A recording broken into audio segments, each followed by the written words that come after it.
साल 2004 से 2012 के बीच यूपीए कांग्रेस सरकार ने 3 बार एक्स सर्विसमैन की पेंशन बढ़ाई और 7,000 करोड़ का फायदा उन्हें दिया।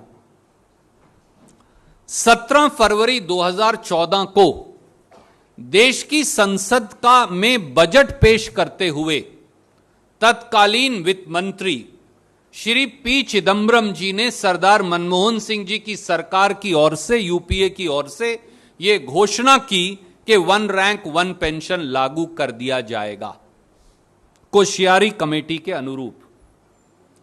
26 फरवरी 2014 को उस समय के रक्षा मंत्री श्री AK एंटनी द्वारा तीनों सेनाओं के मुखिया और उनके साथ साथ डिफेंस सेक्रेटरी और डिफेंस मंत्रालय के अधिकारियों की एक बैठक की गई।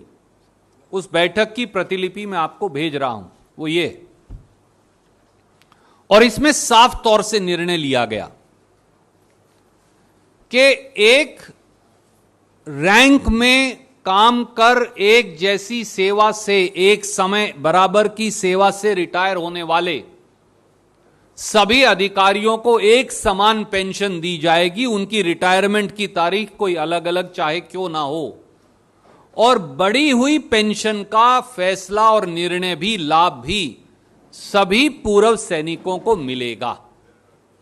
यह स्पष्ट आदेश है और मैं ये पढ़कर सुनाना चाहूंगा जो सरकार ने किया।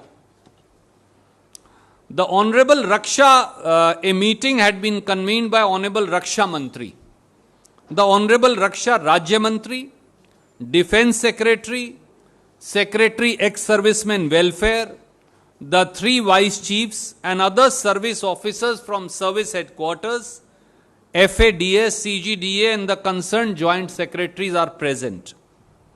It was noted that 1 rank 1 pension implies that uniform pension be paid to armed forces personnel retiring in the same rank with the same length of service, irrespective of their date of retirement, and any future enhancement in the rates of pension to be automatically passed on to the past pensioners. This implies bridging the gap between the rate of pension between the current pensioners and the past pensioners and future enhancements. Para 5 is important. He directed, it's a decision, he directed that CGDA may initiate necessary steps in consultation with the 3 services, MOD Finance and Department of Ex-Servicemen Welfare, to give effect to this decision. It's not a policy. He said we've decided this.